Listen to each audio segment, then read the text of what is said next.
باللہ من الشیطان الرجیم بسم اللہ الرحمن الرحیم الحمد للہ الذی انزل علی عبدہ الکتاب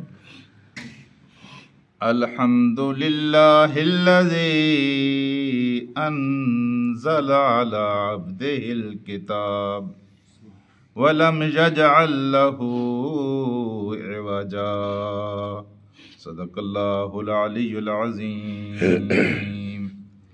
اللہ کے فضل و احسان سے آج ہم ایک دوسری صورت کا آغاز کر رہے ہیں، اور یہ صورت قرآن مجید کی اہم ترین صورت ہے۔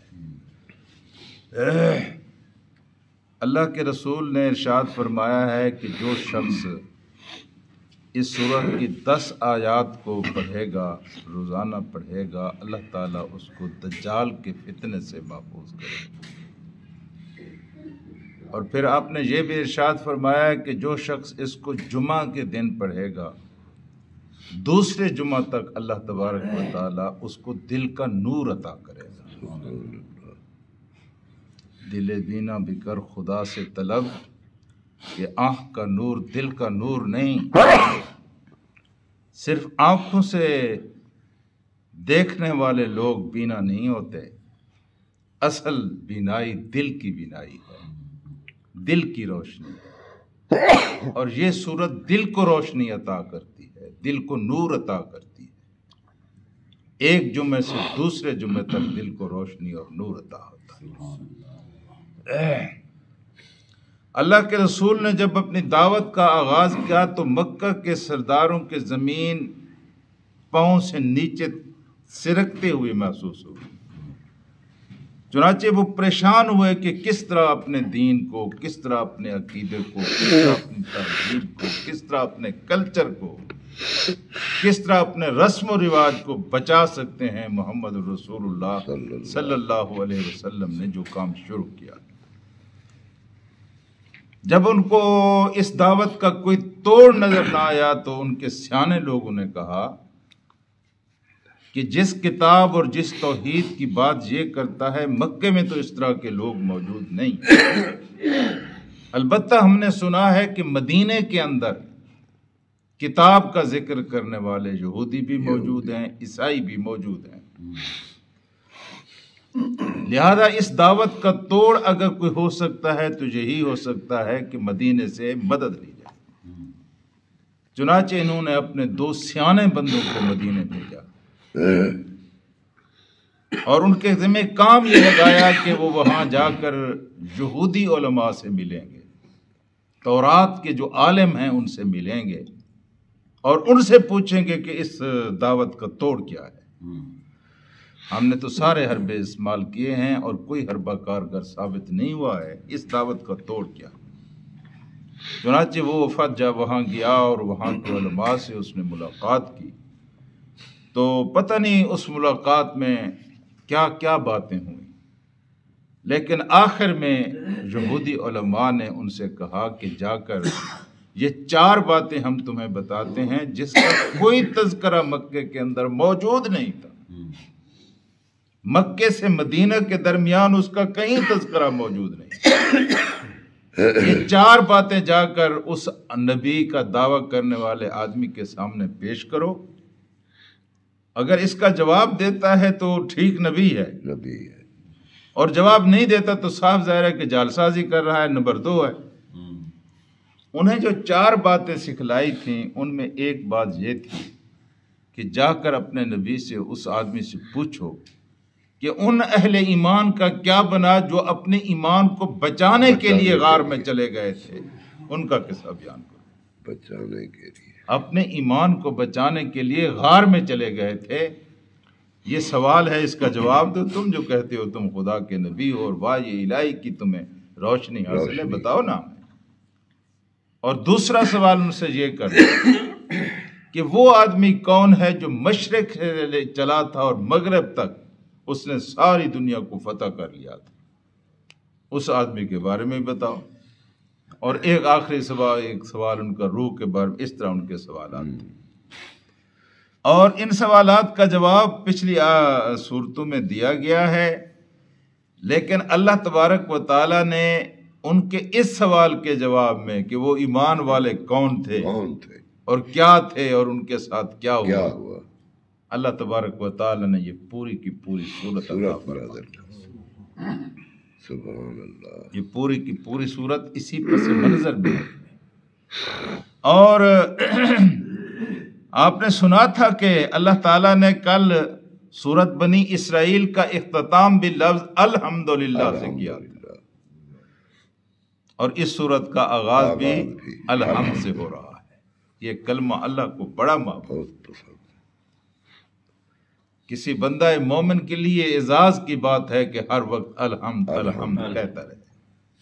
حمد الحمد کا مطلب یہ ہے کہ تعریف صرف اللہ کے لیے، خاص اللہ کے لیے تعریف، کوئی دوسرا تعریف کا مستحق نہیں ہے۔ کوئی اگر آپ کو قابل تعریف نظر آتا ہے تو دیکھیے کہ اس کو بنایا کس نے، چونکہ بنایا میرے اللہ نے ہے، اس لیے اصلاً تعریف کس کی بنتی ہے؟ میرے اللہ کی۔ ٹھیک ہے جی۔ اور الحمدللہ الذی انزل علی عبدہ، اس سورت کو اللہ تبارک و تعالی نے اس تعریف اللہ کے لیے ہے، اس اللہ کے لیے انزل علی عبدہ جس نے نازل کیا اپنے بندے پر۔ یہ اپنا بندہ ہونا بھی بڑی بات، بہت بڑی بات۔ قرآن مجید میں 4 مقامات پر یہ عبدہ عبدنا کے لفظ آئے ہیں، ہمارا بندہ، اپنا بندہ، ہمارا اپنا بندہ، یعنی اس میں بڑا پیار ہے۔ جب انسان اپنے نام کو کسی کے لیے ضم کر دے، گم کر دے، یہ بڑی بات ہے کہ اس کا نام رہے، لوگ اس کے نام سے اسے پکاریں جس کا وہ ہو گیا۔ آپ نے دیکھا ہوگا کہ خواتین کے نام گم ہو جاتے ہیں، مسز فلاں کی بیگم، نام نہیں لیتے۔ کیا ہوتا ہے؟ اس نے اپنے آپ کو سپرد کر دیا ہے، اس کا کوئی نام نہیں ہے، اب اس کی ساری نسبتیں اپنے شوہر کے نام سے۔ یہ تو خیر ادنا مثال ہے۔ ایک بندہ اس طرح بندہ بن جائے کہ خدا اس کو کہے کہ یہ میرا بندہ ہے، خدا خود کہہ دے کہ یہ میرا بندہ ہے، اور یہ اتنی عزت کی بات ہے۔ یہ عبدہ کا لفظ صرف 4 مقامات پر قرآن میں آیا ہے کہ میرا بندہ۔ ہم نے اپنے بندے کے اوپر قرآن مجید کو نازل کیا، میرا بندہ۔ ایک یہاں آیا، ایک سورہ بقرہ میں آیا، ایک پیچھے اسریٰ بعبدہ، لے گیا اپنے بندے کو۔ ٹھیک ہے جی۔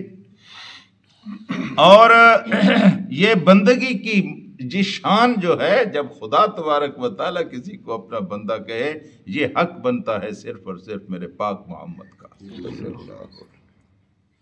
انہوں نے جس طرح اللہ چاہتا تھا اسی طرح بندہ بن کر دکھایا۔ اور سنو اس بات کو کہ یہ بڑی عزت کی بات ہے، اس سے بڑی عزت کی کوئی بات نہیں ہے۔ علامہ اقبال نے کہا تھا کہ مقام بندگی دے کر نہ لوں شان خداوندی۔ خداوندی کا شان کیا ہے؟ بندگی کی وہ عزت اور وہ لذت ہے کہ میں شان خداوندی بھی نہ لے۔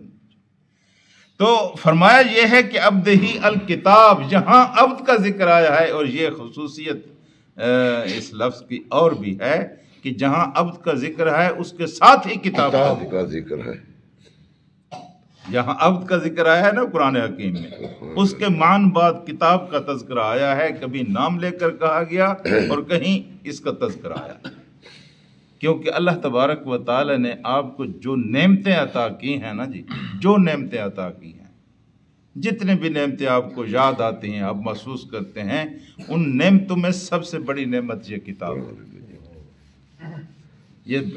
یہ کتاب بڑی نعمت ہے، اور اس نعمت کی خوبی یہ ہے کہ یہ آپ کے پاس موجود ہے۔ میرا پاک محمد بھی کوئی کم نعمت نہیں تھی، لیکن نہیں ہے آج۔ میں ان کو دیکھ نہیں سکتا، میں ان کو چھو نہیں سکتا، میں ان کی آواز میں باتیں نہیں سن سکتا۔ ایک نعمت تھی، چلی گئی۔ اگرچہ ان کی تعلیمات کی روشنی سے آج تک بھی ہمارے سینے آباد ہیں، یہ جو کچھ ہے ان کی محنتوں کا نتیجہ ہے نا. اور ہم دعا کیا کرتے ہیں کہ اللہ تعالی ہماری ہر نیکی کی جزا ہمارے پاک محمد کو عطا کرے. یہ ہمارے ہر نیکی کے کام میں وہ شیئر ہولڈر ہیں، حصہ دار ہیں، کیونکہ یہ بوٹا، یہ پودا انہوں نے لگایا تھا جس کا پھل ہم کھا رہے ہیں. لیکن یہ نعمت آج بھی آپ کے پاس بالکل اسی طرح موجود ہے جس طرح محمد مصطفیٰ کے دور میں محمد مصطفیٰ کے دور کے لوگوں کے پاس. اس میں کوئی فرق نہیں ہے. فَلَمْ يَجْعَلْ لَهُ عِوَجًا، اور اس کتاب میں اس نے کوئی ٹیڑھ نہیں رکھا، کوئی کجی نہیں ہے. سیدھا راستہ، سیدھا راستہ، ڈائریکٹ، کوئی کیلو کال نہیں. ادھر سے چلو اس کتاب کے راستے پر اور سیدھے جنت چلے جاؤ، ادھر سے چلو اور سیدھے محمد مصطفیٰ صلی اللہ علیہ وسلم کے پاس چلے جاؤ، ادھر سے چلو اور سیدھے اللہ تبارک و تعالیٰ کی طرف چلے جاؤ. اس میں کوئی ٹیڑھ نہیں ہے. اللہ کے رسول صلی اللہ علیہ وسلم بیٹھے ہوئے تھے، صحابہ کرام بیٹھے ہوئے تھے، اور آپ کی شان تھی کہ آپ زمین پر بیٹھے تھے، اور آپ کو یہ پسند تھا کہ زمین کے بیٹھیں، زمین پر لیٹیں، زمین پر بیٹھیں. تو دوست بھی اس طرح بیٹھے ہوئے تھے، تو آپ نے اپنے ہاتھ کی انگلیوں سے اس طرح لکیریں کھینچی، ایک اس طرف ایک اس طرف کانٹے لگاتے گئے، اور درمیان میں آپ نے ایک لکیر کھینچی.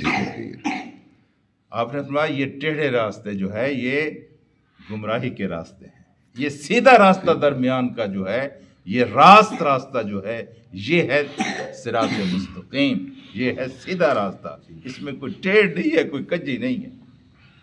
تو میرے عزیز دوستو، اللہ تبارک و تعالی نے اس قرآن کو کیا کہا ہے کہ یہ سیدھا راستے کی طرف رہنمائی کرتی ہے، سیدھے راستے کی طرف رہنمائی کرتی ہے.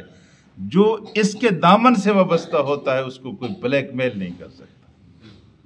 جس کو اس کا علم حاصل ہے اس کو کوئی سیاسی رہنما، اس کو کوئی مذہبی پیشوا، اس کو کوئی ملا، کوئی پیر، کوئی پروہت، کوئی پادری، کوئی پنڈت اس کو گمراہ نہیں کر سکتا. یہ روشنی عطا کرتی ہے اور بندے کو راہ راست سے ہٹنے اور بھٹکنے نہیں دیتی. اس لیے میرے عزیز دوستو، اس کی معیت میں چند لمحے جو آپ گزارتے ہیں اس کو معمولی بالکل نہ سمجھا کریں. آپ مریں گے تو آپ کو پتہ چلے گا کہ یہ چند لمحے کتنے قیمتی تھے جو آپ نے قرآن کی صحبت میں گزارے. باقی یہ سمندر ہے، اس کو بیان کرنے والے بیان کرتے ہیں، لیکن اس کا اصل حق یہ ہے کہ آپ جو کچھ آپ نے سنا ہے گھر جا کر، تنہائی میں جا کر اس کے اوپر غور فرمائے کہ آج کی آیت میں میرے لیے کیا پیغام ہے. یہ اصل چیز ہے. میرے لیے کیا کہا گیا ہے، میں اس کے اوپر کتنا عمل کر سکتا ہوں، میں اس سے کتنی روشنی حاصل کر سکتا ہوں. اللہم صلی علی سیدنا و مولانا محمد وعلی آل محمد کما صلیت علی ابراہیم وعلی آل ابراہیم انک حمید مجید. آمین. اللہم بارک علی محمد وعلی آل محمد کما بارکت علی ابراہیم وعلی آل ابراہیم انک حمید مجید. اے اللہ ہمارے گناہوں کو معاف فرما، اللہ پاک ہماری غلطیوں سے درگزر فرما، اللہ دنیا و آخرت کی بھلائیاں نصیب فرما. اللہ تعالیٰ بہت کمزور ہیں، بہت گناہ گار ہیں، ہمیں معاف فرما اور ہمارا خاتمہ ایمان پر فرما. اللہ تبارک و تعالیٰ قبر کی پہلی رات کو آسان بنا، اللہ پاک حشر کے ہر مرحلے کو آسان بنا. اللہ تبارک و تعالیٰ محمد الرسول اللہ کی سچی محبت عطا فرما، آپ کی کامل اطاعت نصیب فرما. اللہ تبارک و تعالیٰ جنت میں آپ کے ساتھ گھر عطا فرما. اللہ تبارک و تعالیٰ مرضوں اور قرضوں سے نجات نصیب فرما. اللہ تبارک و تعالیٰ ایسے امتحانوں میں مبتلا نہ فرما جن میں ہم پاس نہ ہو سکیں. اللہ اتنے بوجھ نہ ڈال جن کو ہم اٹھا نہ سکیں. اللہ پاک ہمارے والدین کی مغفرت فرما. اللہ ہمارے بچوں کو نیک اور صالح بنا.